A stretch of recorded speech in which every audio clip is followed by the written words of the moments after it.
Welcome to Yes Sampat Educator.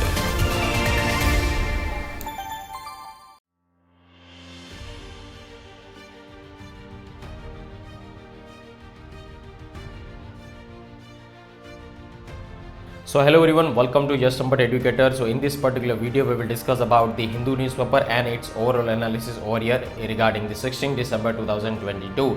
तो आज के वीडियो में हम लोग जानेंगे नटराज एंड साइंस के बीच में क्या रिलेशन है, भगवान शिव के नटराज का रहस्य, उसके बारे में थोड़ा बहुत आज हम लोग देखेंगे and what is the meaning of the cosmic dance, और यहाँ पर जो नटराज की मूर्ति है उसमें क्या क्या सिंबलिज्म है उसके बारे में भी आज हम लोग डिस्कस करेंगे. Is clear? साथ ही साथ यहाँ पर जो भी आज इंपॉर्टेंट आर्टिकल्स आए हैं उसको भी आज हम लोग डिस्कस करेंगे.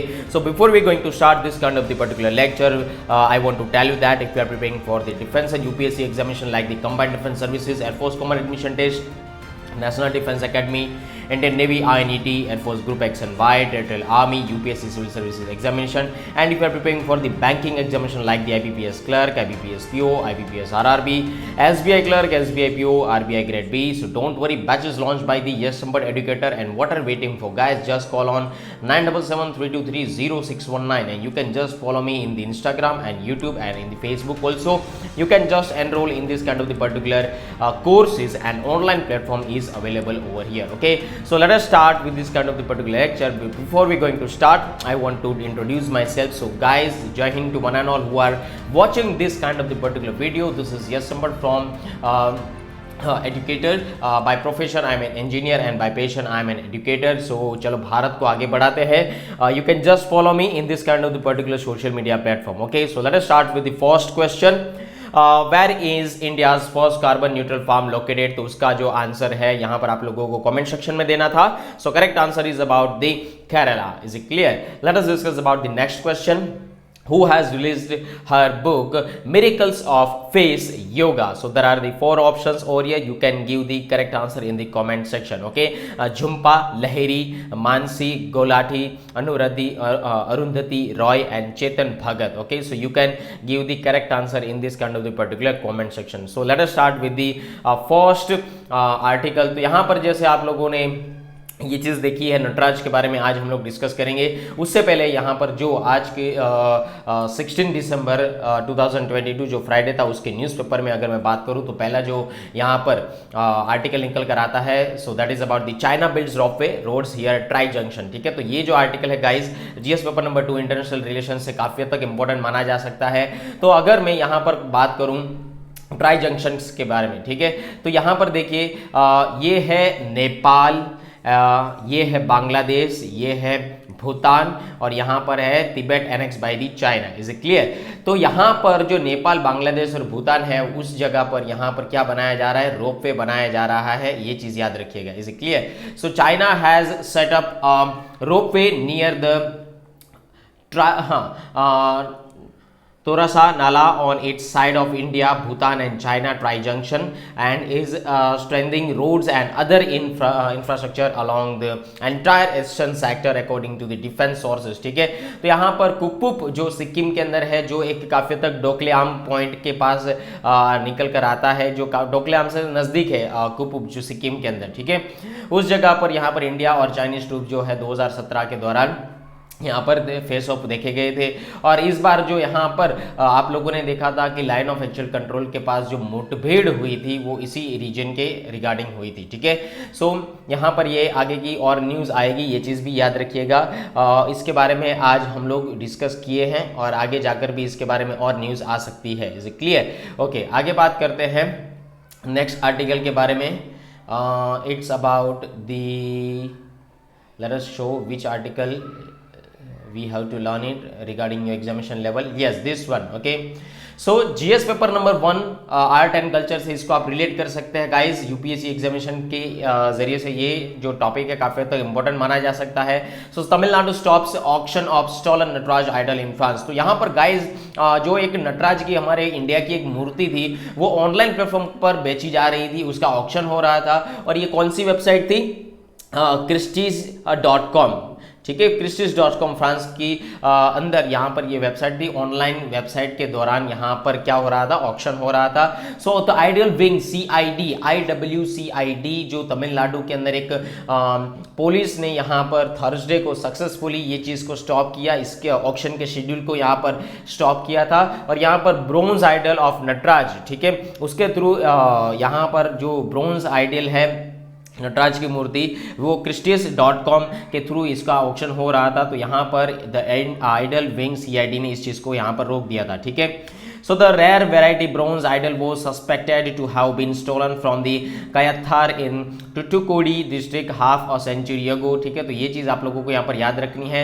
अगर मैं उसकी वैल्यूएशन की बात करूँ तो उसकी वैल्यूएशन है 1.76 करोड़ से लेकर 2.64 करोड़ यहाँ पर अप्रोक्सीमेटली उसकी वैल्यू बन जाती है, ठीक है। आगे जाकर हम लोग और डिस्कस करेंगे कि ये जो मूर्ति थी वो 1972 के अंदर यहाँ पर उसका स्टॉलन ये मूर्ति चोरी की गई थी। So the IFP image of this particular Nataraja idol was taken in 1958। तो हम लोगों ने उस इमेज से हम लोगों ने आइडेंटिफाई किया कि हाँ ये हमारी ही मूर्ति है इन दी कोंटांडा रामेश्वरा टेम्पल कयाथर, ठीक है। तो उसके बारे में आप लोगों को ये चीज़ याद रखनी है। Is clear. आगे जाकर यहाँ पर जो भी रिकॉर्ड्स निकल कर आए थे 1972 के दौरान जिसके अंदर बहुत सारी मूर्ति चोरी हुई थी, तो यहाँ पर कोविलपट्टी पुलिस स्टेशन के अंदर इसकी इंडेक्स दिखाई गई है, ठीक है। सो यहाँ पर यूनेस्को कन्वेंशन ऑफ 1970 के दौरान इसकी ऑनरशिप जो है उसके बारे में भी बातचीत किया गया था। पर यहाँ पर आपके एग्जामिनेशन के जरिए से कौन सी चीज इंपॉर्टेंट है, नटराज मूर्ति, ठीक है। गाइज यहाँ पर अगर मैं जिस तरीके से एग्जाम्पल यहाँ पर बताया गया है कि नटराज मूर्ति जो है ये काफ़ी हद तक इंपॉर्टेंट मानी जा सकती है regarding the particular science also. तो ये चीज़ कैसे, तो यहाँ पर देखिए अगर मैं नटराज को इस पोर्शन में यहाँ पर ड्रॉ करता हूँ, ठीक है, ये दैट इज अ 1 2 3, ठीक है। सो 1 2 3 4 5 एंड 6 इस तरीके की जो यहाँ पर आप चीज़ देख रहे हैं, जो यहाँ पर मैंने एक ड्रॉ कर रखी है, ठीक है, वो चीज़ यहाँ पर ये एटॉमिक एनर्जी के बारे में यहाँ पर डिनोट करता है, ठीक है, एक एटम के बारे में यहाँ पर डिनोट करता है। Is it clear. तो ये चीज़ यहाँ पर आप लोगों को समझनी है कि ये जो नटराज मूर्ति है यहाँ पर बहुत सारी जो फॉरेन की लैब है वहाँ पर नटराज की मूर्ति रखी गई है। Is it clear. तो उसका रीज़न एक्चुअली है तो है क्या, क्योंकि they declare us this particular atoms, ठीक है। जब भी आप कोई एटम्स को देखते हैं तो इसी शेप का यहाँ पर आप लोगों को देखने को मिल सकता है। जो भी एटम्स होगा इस तरीके की पोर्शन में देखने को आपको मिल सकता है। Is it clear. तो यहाँ पर नटराज की मूर्ति का यहाँ पर एक एटॉमिक एनर्जी के साथ रिलेशन बनाया गया है। यहाँ पर थोड़ा बहुत मैं डिस्कस करना चाहता हूँ, ठीक है, कि ये साइंस के साथ कैसे रिलेट करता है। यहाँ पर बहुत सारी मुद्राएं जो है वो की गई है। अगर ये मुद्रा की मैं बात करूँ तो यहाँ पर ये मोक्ष की बात करता है। एक साइड से यहाँ पर जो आप देख सकते हैं इसको हम लोग क्रिएशन का नाम देते हैं और यहाँ पर हम लोग यूनिवर्स के क्रिएशन का नाम देते हैं। और इस जगह पर जो यहाँ पर आप देख सकते हैं, ठीक है, उसको हम डिस्ट्रक्शन का नाम दे सकते हैं, ठीक है। तो ये जो नटराज की मूर्ति है उसके अंदर यहाँ पर आप लोगों को ये चीज़ जानना ज़रूरी है कि यहाँ पर एक क्रिएशन की बात हो रही है तो एक जगह पर डिस्ट्रक्शन की बात हो रही है यूनिवर्स के। और यहाँ पर जो पीछे इस तरीके की जो पूरी की पूरी झालियाँ दिखाई दे रही है, so that is a Ganga जो शिव भगवान की जटाओं में से निकल कर आती है, ठीक है। तो ये चीज़ यहाँ पर बताई गई है। साथ ही साथ यहाँ पर आप लोगों को मैं बताना चाहूँगा कि यहाँ पर जो एक सर्प है, ठीक है, जो एक सांप यहाँ पर आप लोगों को दिखाई दे सकता है। आगे जाकर हम लोग उसके बारे में भी डिस्कस करेंगे। उससे पहले नटराज के बारे में थोड़ा और डिस्कशन कर लेंगे, ठीक है। सो नटराज जो है उसका मतलब ये होता है the Lord of the dance, okay. तो हिंदू धर्म के अंदर जो भगवान शिव है उसका ये फॉर्म माना जाता है और यहाँ पर एज द कॉस्मिक डांसर के तौर पर यहाँ पर उसको रिप्रेजेंट किया गया है। So it is represented in the metal और stone in many Shaivite temples particularly in the south India. तो साउथ इंडिया के अंदर आप लोगों को ये चीज़ देखने को मिल सकती है, ठीक है। यहाँ पर ये जो इंपॉर्टेंट पीस है ये चोला स्कल्पचर से निकल कर आता है। नटराज के स्कल्पचर के कुछ फीचर्स के बारे में बात करूं तो यहाँ पर सिग्निफाई करते हैं the upper right hand holds the drum, ठीक है। यहाँ पर अपर राइट हैंड जो है उसके पास यहाँ पर ड्रम है जो साउंड ऑफ क्रिएशन के बारे में बात करता है, डमरू जिसको हम लोग कहते हैं, ठीक है। So the great sound of the particular डमरू। उसके बाद यहाँ पर upper left hand holds this eternal fire यानी कि डिस्ट्रक्शंस के बारे में यहाँ पर बताता है, जो भी चीज़ यहाँ पर क्रिएट हुई है उसके डिस्ट्रक्शन के बारे में यहाँ पर बताया गया है। यहाँ पर जो लोअर राइट हैंड, तो इस चीज़ को यहाँ पर अभय मुद्रा के नाम से जाना जाता है। So benediction and reassuring the devotee to not be afraid, यानी कि मोक्ष के बारे में यहाँ पर बात करता है, ठीक है। उसके बाद lower left hand point toward the appraised foot, तो यहाँ पर उसकी जो डायरेक्शन इस मूवमेंट इस डायरेक्शन में है, is clear. So that is the path of the salvation, मोक्ष के बारे में बातचीत करता है। Shiva is dancing on the figure of the small draft, ठीक है। यहाँ पर स्मॉल ड्राफ्ट के ऊपर ये डांस करते हैं। So dwarf is symbolise the ignorance and ego of an individual, ठीक है। तो यहाँ पर ये पूरा का पूरा जो ये आप सर्कल देख रहे हैं और यहाँ पर ये जो जिसके ऊपर डांस चल रहा है उसको हम लोग क्या कहते हैं, इग्नोरेंस एंड ईगो को यहाँ पर एलिब्रेट करता है, ठीक है। Ego and ignorance of an individual, is clear. आगे बात करते हैं कि एक आप लोगों को चीज़ समझनी है कि यहाँ पर जैसे मैंने कहा था कि जो नटराज के अंदर ये जो पीछे की साइड में जो इस तरीके की चीज़ें निकल कर आती है, ठीक है, वो गंगा जो है रिवर, ठीक है, उसको यहाँ पर एलिब्रेशन किया गया है, ठीक है। तो यह the matted and flowing locks of Shiva represent the flow of river Ganges, okay. If you talk about the ornamentation, one ear of Shiva has a male earring, ठीक है। तो यहाँ पर एक जो ईयरिंग पहना हुआ है कान के पास, ठीक है, तो वो मेल है, दूसरा यहाँ पर फीमेल है, ठीक है। इसके लिए यहाँ पर मेल भी होना और साथ ही साथ फीमेल भी होना, इसकी वजह से यहाँ पर एक मेल एंड फीमेल फ्यूजन बन जाता है, जिसको यहाँ पर कहा जाता है अर्धनारीश्वर। इसके लिए इसको क्या कहा जाता है, अर्धनारीश्वर, इज क्लियर। दूसरी चीज यहाँ पर मैं आपको बताना चाहूंगा, ये काफी हद तक स्पिरिचुअल बातें हो रही है अभी, पर यहाँ पर नटराज के जो अंदर साइंस फिक्शंस हैं उसके बारे में हम लोग डिस्कस कर रहे हैं, ठीक है। यहाँ पर आप देख सकते हैं नटराज के अंदर जब भी आप इस चीज़ को एलोबरेट करें तो यहाँ पर पूरा का पूरा सांप जैसा स्ट्रक्चर दिखने को आप लोगों को मिल सकता है इस तरीके से, ठीक है। तो ये जो चीज़ यहाँ पर दिखाई गई है, जो मैंने यहाँ पर मार्किंग की है, so that is called the kundalini power, ठीक है। इस चीज़ को हम लोग क्या कहते हैं, कुंडलिनी पावर। तो ये जो इस तरीके का स्नैक्स जैसी यहाँ पर आकृति ऊपर नीचे से ऊपर तक जा रही है, उस चीज़ को कहा जाता है Kundalini power, okay. So a snake is twisted around the arm of Shiva. The snake symbolizes the Kundalini power which resides the human spine in the dormant stage. If aroused, one can attain true consciousness. Okay, जैसे जैसे आपके जो चक्र जो है वो सारे चक्र खुलकर, ठीक है, यहाँ पर आदमी या कोई भी इंसान है तो उसके अंदर यहाँ पर चक्र होते हैं, ठीक है। ये चीज़ आप लोगों को पता होगा, सबसे ऊपर होता है सहस्त्र चक्र। तो ये जो सहस्त्र चक्र तक यहाँ पर स्नैक्स पहुँचता है, यानी कि एनर्जी पहुँचती है, तो ये कुंडलिनी पावर जो है ओपन हो जाती है, इज क्लियर। ऐसा यहाँ पर कहना है, नटराज का ये सिंबोलिज्म है, is clear. Okay, so the Nataraja is surrounded by the nimbus of glowing lights which symbolises the vast unending cycles of this particular time, ठीक है। तो यहाँ पर टाइम के बारे में भी बताया गया है, इज क्लियर। तो आई होप्स आप लोगों को ये नटराज इस तरीके से समझ में आया होगा। Let us move on the next article. तो यहाँ पर एटॉमिक एनर्जी के बारे में भी यहाँ पर नटराज जो है आइडेंटिफिकेशन दे रहा है, यहाँ पर उसके बारे में भी बता रहा है कि एक न्यूक्लियर पावर जो है उसके बारे में भी डिनोट करता है, okay. Let us discuss about the next article.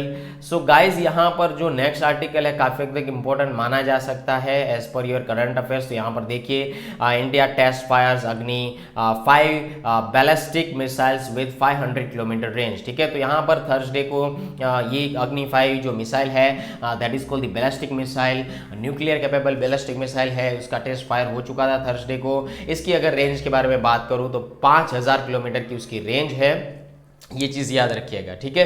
So that is used and boost to country strategic deterrence people familiar with the development said the test firing of the missile from the APJ Abdul Kalam island off Odisha coast comes amid India's lingering border row with China. Agni 5 can bring almost the entire Asia, including the northmost part of the China, and regions in Europe under its striking range. Okay, तो यहाँ पर ये पूरी की पूरी news जो निकल कर आई थी है, that is about the India test fires Agni 5 ballistic missile with the 5,000 kilometer range. Okay, so let us know about this particular missile.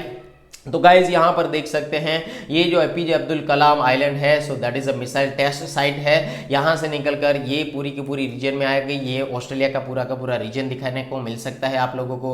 तो यहाँ से फायरिंग किया गया था, मिसाइल का टेस्ट फायर किया गया था। Is it clear? सो आगे बात करते हैं, जब भी मिसाइल फायर की गई थी 15 दिसंबर 2022 को, तभी यहाँ पर आकाश के अंदर इस तरीके की जो प्रकाश है देखने को मिली थी। Is it clear? आगे बात करते हैं, यहाँ पर ballistic missile, cruise missile and boost glide vehicle actually है तो है क्या? सो गाइज यहाँ पर पहले जान लेते हैं बैलिस्टिक मिसाइल। तो जैसे कि समझ लीजिए कि ये यहाँ पर ग्राउंड है, यहाँ पर आपका कोई टारगेट हिट करना है आपको, ठीक है। तो यहाँ से आपने फायरिंग किया, तो इधर से जैसे आपने फायरिंग किया तो ये पूरा का पूरा एटमॉस्फेयर तोड़ फाड़ कर बाहर निकलेगी और वापस रिटर्न होगी। और जैसे ही यहाँ पर रिटर्न होगी और टारगेट को हिट करेगी, तभी यहाँ पर क्या होगा दोस्तों, तभी यहाँ पर ये जो एटमॉस्फेयर से नीचे आएगी, तभी भी उसके ऊपर ग्रेविटी की फोर्स और ज़्यादा हो जाएगी, इसकी वजह से उसकी स्पीड भी और बढ़ जाएगी, ठीक है। सो this particular path of the ballistic missile, okay, powered initially by a rocket or several in stage ballistic trajectory over most of its flight, hypersonic speed during much of the flight, optional maneuverability for the re-entry vehicle classified according to their ranges over here, ठीक है। तो 5000 kilometre की उसकी 5500 के करीब करीब उसकी range देखने को मिलती थी, पर यहाँ पर 5000 किलोमीटर ये आप लोगों को रेंज दे रही है, ठीक है। उसके बाद यहाँ पर बूस्ट ग्लाइड व्हीकल्स क्या होता है कि जैसे यहाँ पर मैंने फायरिंग किया तो इस पाथ पर ये रोटे होकर ये टारगेट को हिट करेगी, ठीक है। क्रूज मिसाइल जो है ये ब्रह्मोस मिसाइल जैसे ही है, यानी कि ब्रह्मोस मिसाइल क्रूज मिसाइल है। सपोज ऐसे गई और ऐसे डायरेक्ट हिट कर दिया, ठीक है। So that is a cruise missile. So unmanned vehicle propelled by the jet engine के थ्रू ये चलती है, यहाँ पर एटमॉस्फेयर के अंदर चलती है, subsonic, supersonic and hypersonic, in 3 categories के अंदर यहाँ पर क्रूज मिसाइल अवेलेबल है। सेल्फ गाइडेड और मैनुअल गाइडेड भी ये चीज़ अवेलेबल है, ठीक है। So classified according to their speed की कितनी स्पीड की हमें यहाँ पर क्रूज मिसाइल चाहिए, ठीक है। आई होप सो आप लोग ये मिसाइल जो है अच्छी तरीके से समझ चुके होंगे, उसका डिफरेंस जो है अच्छी तरीके से समझ चुके होंगे।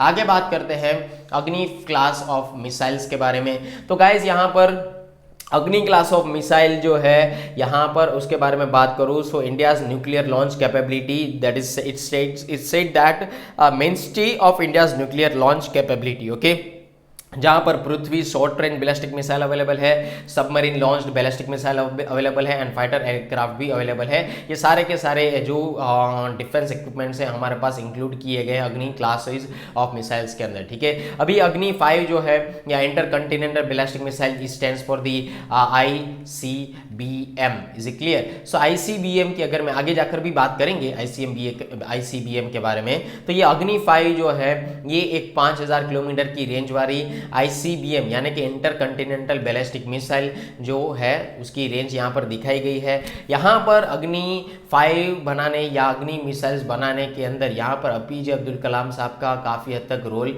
माना जाता है, इज इट क्लियर? सो यहाँ पर उनका प्रोग्राम का नाम ही रखा गया था IGMDP का मतलब क्या होता है दोस्तों? Integrated guided missile development programme, okay. तो यहाँ पर ये हमारे जो डॉक्टर साहब है APJ अब्दुल कलाम जी ने यहाँ पर बहुत अच्छा खासा मेहनत किया था इस प्रोग्राम के थ्रू, और यहाँ पर भारत को एक मिसाइल बनाने में काफ़ी हद तक उन्होंने रोल प्ले किया था। इसके लिए उनको यहाँ पर मिसाइल मैन का दर्जा दिया गया है, is it clear? So the अग्नि P and Agni 5 ballistic missile trace their origins back to the integrated guided missile development program, which was spearheaded by former DRDO chief and ex-Indian President Dr. APJ Abdul Kalam sir in early 1980s, okay। यहाँ पर अग्नि missiles की बहुत तरीके की ranges आप लोगों को देखने को मिल सकती है, अग्नि 1, अग्नि 2, अग्नि 3, अग्नि 4 एंड अग्नि 5, okay.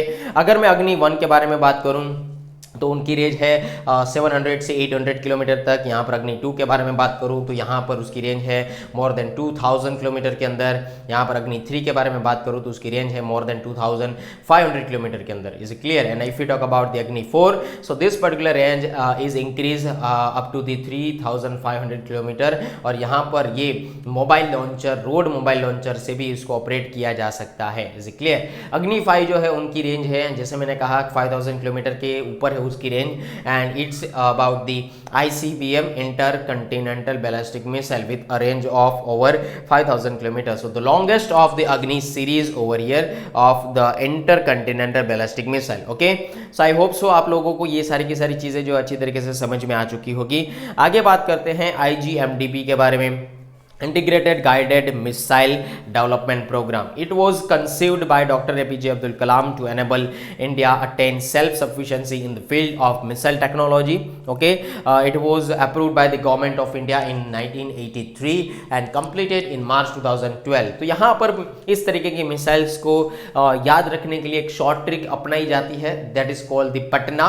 Okay, PATNA. So 5 missiles PATNA developed under this particular program. Okay, P से पृथ्वी, ए से अग्नि, टी से त्रिशूल, एन से नाग, ए से Akash. Okay, if you talk about the Prithvi, so short range surface to surface ballistic missile Agni, ballistic missiles with different ranges Agni 1 2 3 4 5। Trishul short range low level surface to air missile, Nag third generation anti tank missile, and Akash medium range surface to air missile. Is a clear? तो आप लोगों को ये जो है short trick है याद रख सकते हैं। आगे जाकर बात करते हैं नेक्स्ट आर्टिकल के बारे में। It is about the Electral bond. तो यहाँ पर सबसे पहले आर्टिकल देख लेते हैं कि एक्चुअली आर्टिकल है तो है क्या। ठीक है, so guys, Supreme Court to hear plea against the poll bond scheme next month. तो ये आर्टिकल आप जीएस पेपर नंबर 2 पॉलिटी से रिलेट कर सकते हैं।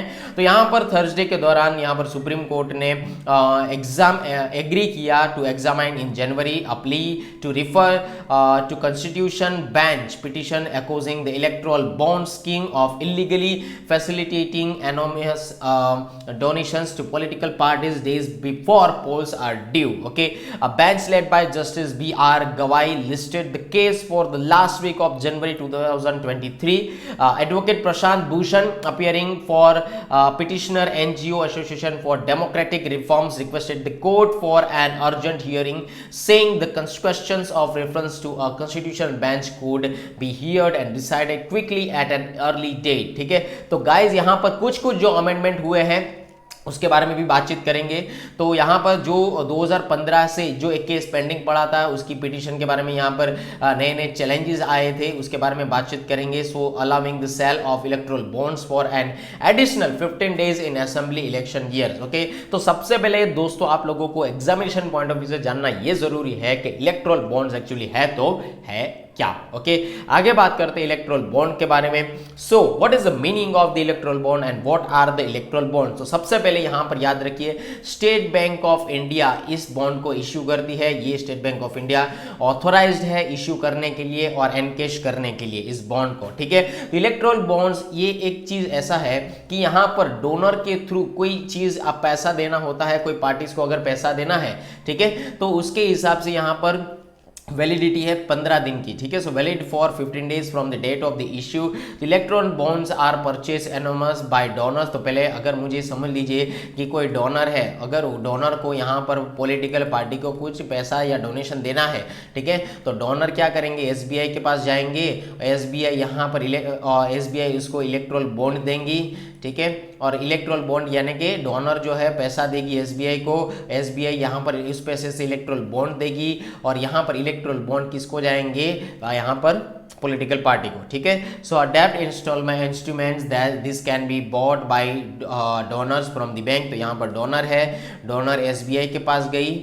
ठीक है, एसबीआई को पैसा दिया और यहाँ पर एसबीआई ने क्या दिया, इलेक्ट्रल बॉन्ड दिया और उसके बाद डोनर ने यहाँ पर पॉलिटिकल पार्टी को ये इलेक्ट्रल बॉन्ड जो है थमाया। Is it clear? So political party can then encash them. तो बाद में पॉलिटिकल पार्टी इस इलेक्ट्रल बॉन्ड को वापस कहाँ पर डालेगी, एसबीआई के अंदर डालेगी और यहाँ से आपको वापस पैसा मिल जाएगा। ठीक है, यहाँ पर जो है बॉन्ड्स है जो एसबीआई के थ्रू इश्यू किए जाते हैं उसकी यहाँ पर आप लोग रेंज याद रखिए, 1000, 10,000, 1 लाख, 10 लाख और 1 करोड़ तक की भी रहती है। Is clear? ओके, तो ये जो बॉन्ड है ये अवेलेबल है, कोई भी सिटीजन है भारत का, कोई भी नागरिक इस चीज़ को ले सकता है, period of the 10 days each. Okay, in the month of the January, Jain, April, July and October. Okay, so as may be specified by the central government. अगर मैं इसके एलिजिबिलिटी के बारे में बात करूं तो ये जो सेक्शन 29A है, that is registered under section 29A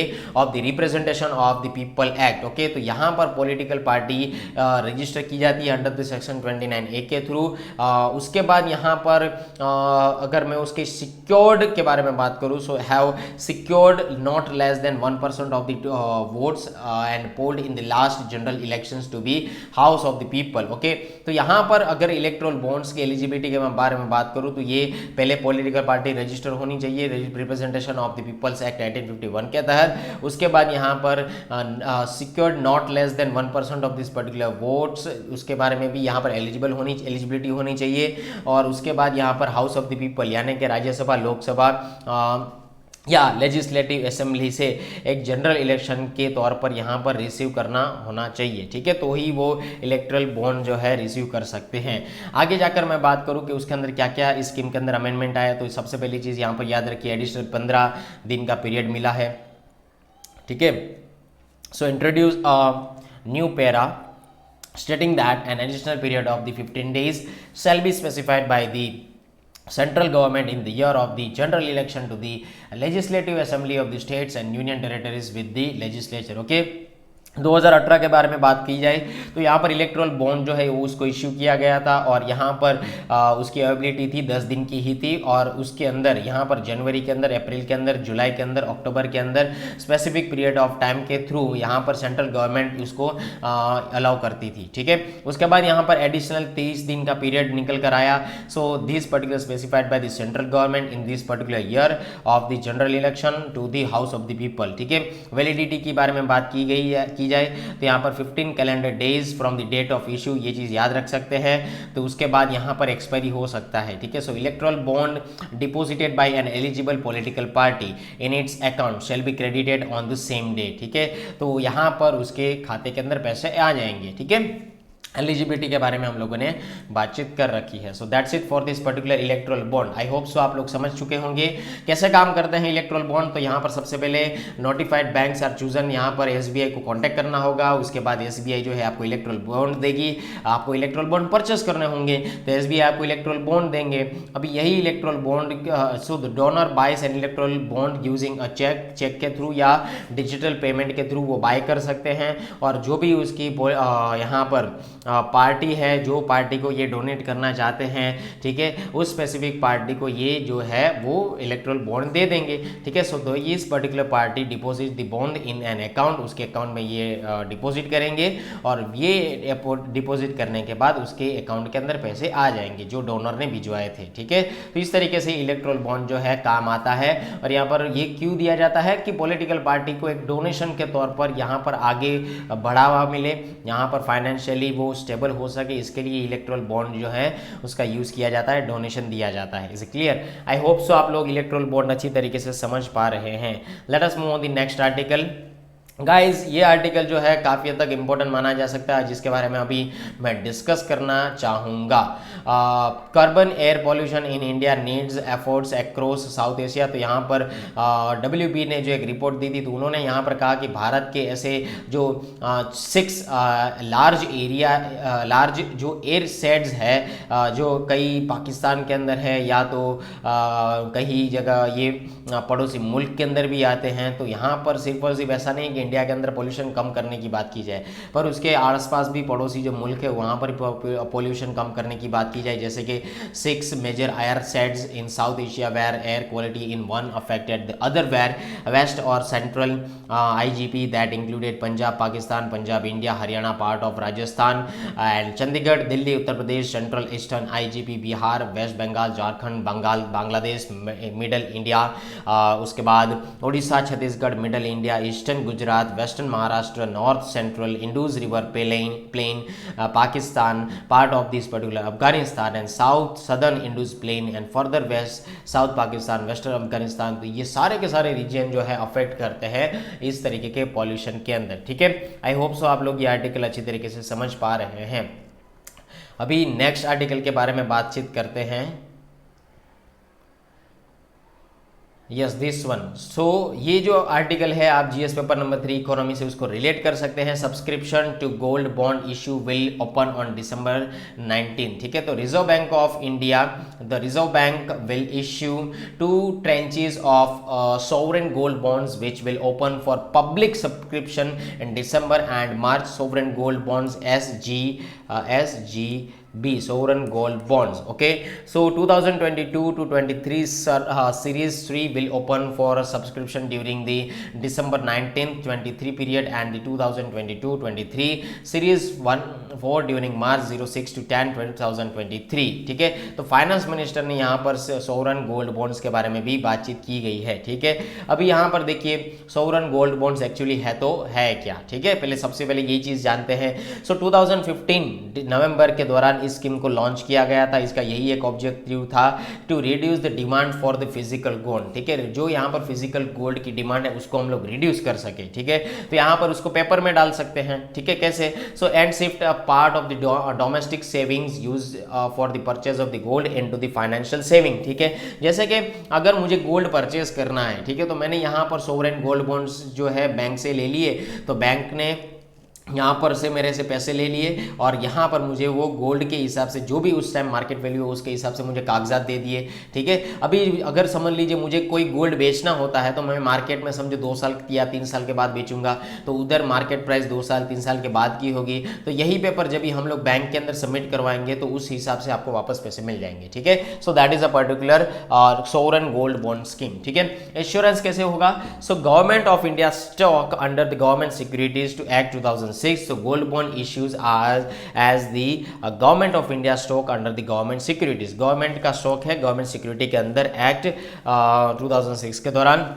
यहाँ पर इस तरीके के गोल्ड बॉन्ड्स को इश्यू करती है reserve Bank of India on the behalf of the government of India. ये चीज़ याद रखिएगा। ठीक है, उसके आगे मैं बात करूँ तो national stock exchange of India limited and Bombay stock exchange of India, Bombay stock exchange either directly और थ्रू एजेंट्स। ठीक है, इस तरीके के बॉन्ड जो है यहाँ पर कॉमर्शियल बैंक के थ्रू या stock holding corporation of India उसके थ्रू या पोस्ट ऑफिस के थ्रू ये इसको मदद करता है, चलाने में यहाँ पर मदद करता है। ठीक है, यहाँ पर उसकी एलिजिबिलिटी के बारे में बात करूँ तो यहाँ पर इस बॉन्ड्स की एलिजिबिलिटी यही है कि the bonds are restricted for sale to resident individuals. Okay, Hindu undivided families HUF जिसको कहा जाता है, हिंदू अनडिवाइडेड फैमिलीज और ट्रस्ट और यूनिवर्सिटी एंड चैरिटेबल इंस्टीट्यूशंस जो है ये चीज़ परचेज नहीं कर सकते हैं। ठीक है, उनके लिए रेस्ट्रिक्ट दिया गया है। ओके, ये चीज़ समझ लेना। आगे बात करते हैं उसके फीचर्स के बारे में। तो यहाँ पर 999 प्योरिटी यानी कि 24 कैरेट के हिसाब से इस चीज़ को पब्लिश किया जाएगा।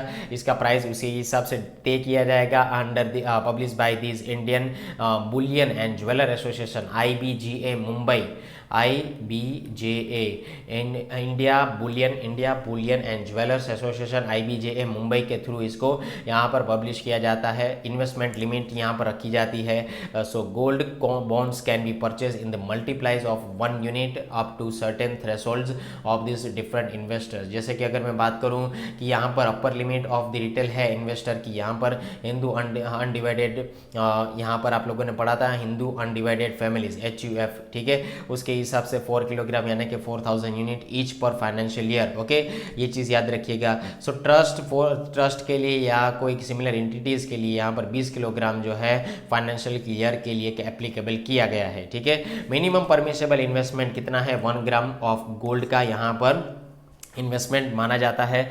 और उसके बाद यहाँ पर मैच्योरिटी पीरियड जो है 8 साल का होता है। So the gold bonds come with a maturity period of 8 years with an option to exit the investment after the first 5 years. Okay, interest rate की अगर मैं बात करूँ तो 2.5% पर एनम एप्लीकेबल इस स्कीम को दिया गया है। पेएबल सेमी एनुअल के हिसाब से इस चीज़ को यहाँ पर डिक्लेयर किया जाता है। The interest on the gold bond shall be taxable as per the provision of the income tax act 1961। यहाँ पर गोल्ड बॉन्ड के अंदर अगर आपको इनकम होती है, जैसे कि इनकम तो होगी ही होगी, गोल्ड है, ठीक है, तो जो भी इनकम होगी उसके ऊपर टैक्स लगेगा under the provision of the income tax act 1961 के तहत, क्योंकि घर के अंदर पैसा आ रहा है, इनकम हो रही है, इसके लिए टैक्स लगेगा ही लगेगा। ठीक है, ये चीज़ समझनी है। आगे बात करते हैं उसके बेनिफिट के बारे में। तो दोस्तों बेनिफिट क्या है, तो कोलेटरल फॉर लोन्स, ठीक है, so bonds can be used as the collateral for loans. यहाँ पर रिडेम्पशंस जो है सोवरेन गोल्ड बॉन्ड्स का, ये एक इंडिविजुअली एस्पेक्ट्स के तौर पर बचाया देखा जा सकता है। So capital gains tax arising over here, redemptions is the act of an issuer repurchasing a bond at और बिफोर मैच्योरिटी। ठीक है, तो यहाँ पर अगर मैच्योरिटी के पहले से अगर रीपर्चेस करते हैं तो रिडेम्पशन एक्ट के थ्रू यहाँ पर बेनिफिट मिल सकता है, कैपिटल गेन हो सकता है, प्रॉफिट मिल सकता है as per the sale of an asset, जैसे कि स्टॉक है, बॉन्ड है, रियल एस्टेट है, उसके ऊपर यहाँ पर प्रॉफिट मिल सकता है। उसके रिजल्ट के अगर बारे में बात करूँ तो selling price of an asset axis in the purchase price over here. ठीक है, पर जिस हर डिसीजन 100% सही नहीं होता, तो इसी सिमिलरली हर पॉइंट के प्लस पॉइंट होते हैं, नेगेटिव पॉइंट भी होते हैं। तो डिसएडवांटेज क्या है सोवरेन गोल्ड बॉन्ड के अंदर इन्वेस्टमेंट करने के लिए, तो ये एक लॉन्ग टर्म इन्वेस्टमेंट माना जाता है जहां पर फिजिकल कोई गोल्ड होता है नहीं एक्चुअली। ठीक है, so which can be sold immediately, जिसको हम लोग तुरंत बेच सके। तो लिक्विडिटी जो एक पॉइंट आता है ना कॉमर्स फील्ड के अंदर, वो फिजिकल गोल्ड पॉइंट में फिजिकल गोल्ड के अंदर आता है लिक्विडिटी, पर यहाँ पर आपको सोवरेन गोल्ड बॉन्ड के अंदर ये चीज़ देखने को नहीं मिलेगी, because there is a no physical gold over here. Okay, sovereign gold bonds are listed on exchange but the trading volumes are not enough, ये चीज़ याद रखिएगा। ये जो पूरी की पूरी यहाँ पर लाइन लिखी गई है ना, listed on exchange but the trading volumes are not enough, जो भी यहाँ पर शेयर मार्केट से बिलोंग करते हैं या वहाँ से सीखते हैं, ये उसको ये लाइन अच्छी तरीके से समझ में आ जाएगी कि वॉल्यूम का मतलब क्या है। ठीक है, so therefore it will be difficult to exit before maturity over here. Is it clear? So I hope so आप लोगों को इसके एडवांटेजेस और डिसएडवांटेजेस भी मिले हैं। ओके, आगे बात करते हैं नेक्स्ट आर्टिकल अगर है तो। ठीक है, सो आई होप सो आर्टिकल तो सारे के सारे खत्म हो चुके हैं, इंपॉर्टेंट आर्टिकल हम लोग ने डिस्कस कर लिए। So that's it for this particular session. I want to tell you that if you are preparing for the defence and UPSC examination like the combined defense services like FCAT, NDA, Indian Navy, INET, Air Force Group X and Y, Territorial Army, UPSC Civil Services examination, and if you are preparing for the banking examination like the IBPS clerk, IBPS PO, IBPS RRB, SBI clerk, SBI PO, RBI grade B, so don't worry, batches launched by the Yes Sampat Educator. So what are you waiting for, guys? Just call on 9773230619 and you can just follow me in the Instagram, in YouTube and in the Facebook also. You can just enroll now in this kind of the particular courses and online platform is available over here. So that's it for this particular session. Guys, I want to tell you that अगर आप इस channel पर नए हैं तो इस channel को subscribe कर लीजिए। यहाँ पर आपको फ्यूचर एंड फर्दर अपडेट्स के लिए नोटिफिकेशन आ जाएगा, बेल आइकन पर क्लिक कर लीजिए। अगर आपको ये सेशन अच्छी तरीके से हेल्पफुल लगता है या बेनिफिशियल लगता है तो इस सेशन को लाइक कीजिए और अपने फ्रेंड्स, फैमिली मेम्बर्स और आपके जो कलीग्स हैं या आपके एल्डर्स ब्रदर या सिस्टर, यंगर ब्रदर सिस्टर है जो कम्पिटिटिव एग्जाम की प्रिपरेशन कर रहे हैं, उस तक ये वीडियोस पहुंचाने में मदद कीजिए। Is it clear? मिलते हैं नेक्स्ट लेक्चर के दौरान, तब तक के लिए पढ़ते रहिए। जय हिंद, जय Bharat, thank you and bye bye.